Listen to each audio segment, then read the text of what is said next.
Imagine a prisoner who has spent 10 years plotting his escape. He memorizes the guards' routines, digs through solid stone with bleeding hands, and finally breaks free into the cool night air. But instead of running toward freedom, he stops, turns around, and walks right back into his cell. You might think this is madness, but psychologically speaking, this is exactly what most of us do with our own happiness. We are endlessly obsessed with the pursuit of a good life. We read the books.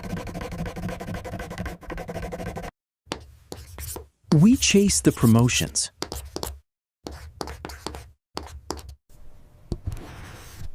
We pray to finally meet the right person.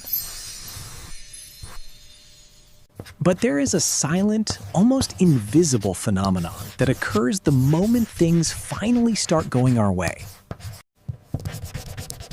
We pick a fight with our partner over absolutely nothing. We procrastinate on the exact project that could elevate our career.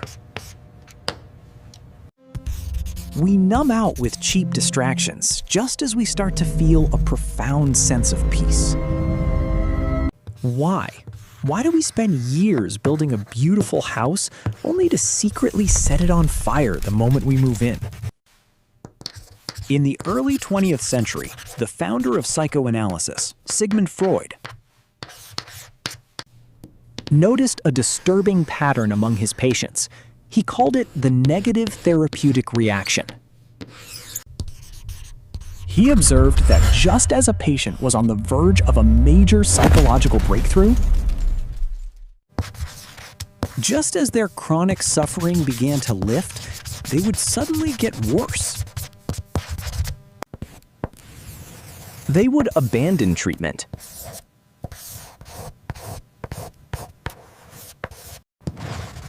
engage in reckless behavior, or instantly manifest new illnesses.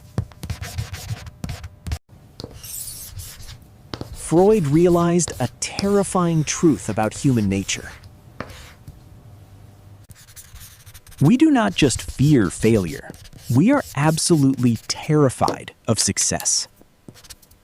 Think of the tragic arc of so many brilliant artists, athletes, and visionaries throughout history. They survive brutal poverty, relentless rejection, and immense struggle. They are warriors. But the moment they reach the summit, the moment they are handed the gold medal, the global award, or the peaceful life, they spiral into addiction, bankruptcy, or despair. They survived the violent storm, but they could not survive the quiet sunshine. To understand why we do this, we have to look at the fundamental architecture of the human nervous system. Your brain was not designed to make you happy. It was designed to keep you alive. And to a primitive survival brain, safety equals familiarity. If you grew up in an environment where love was conditional, where chaos was normal, or where you constantly had to fight to prove your worth, your nervous system calibrated to that exact frequency. Chaos became your baseline. Stress became your home. Imagine being a deep-sea diver, living at the bottom of the ocean for an eternity. That the crushing pressure feels completely normal. When you are suddenly pulled up to the surface, into the light, you don't feel relief. You panic. The sudden absence of pressure feels like a mortal threat. Psychologists call this the upper limit problem. Each of us has an invisible internal thermostat for how much love, success, and joy we subconsciously believe we are allowed to experience.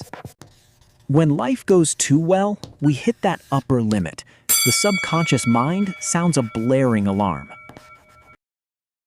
This is unfamiliar. This is dangerous. We are out of our depth. And so, we subconsciously manufacture a crisis to bring the temperature back down to a level of misery we know how to survive. But there's an even deeper, darker, philosophical reason we destroy our own joy.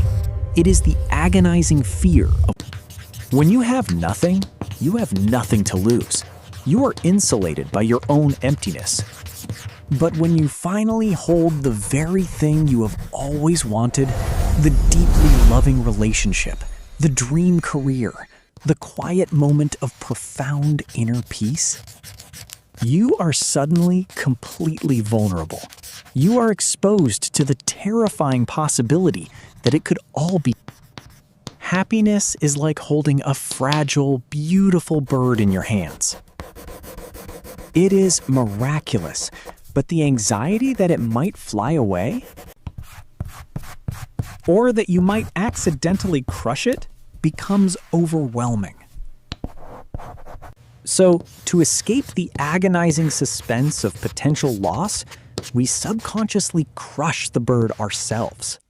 We ruin the relationship. We self-sabotage the career. We destroy it to stay in control. Prefer certain misery over the unbearable uncertainty of happiness. So how do we stop burning down our own lives? How do we cut the invisible strings of self-sabotage? It starts with a radical shift. Watch yourself like a scientist the moment things go well. Notice the urge to argue when feeling close, or to isolate when life is finally peaceful. That panic of happiness doesn't mean something is wrong. It means you're expanding into unfamiliar territory. You do not need to seek more happiness. You need to systematically increase your tolerance for it. When joy arrives, don't brace for impact. Breathe, teaching your nervous system it's safe to be happy. Our true battle isn't fighting the dark, but standing in the light. Familiar suffering is just a cage. True growth isn't surviving your darkest days, but courageously enduring your brightest. Thanks so much for watching. If you enjoyed this journey into the future, don't forget to like, subscribe,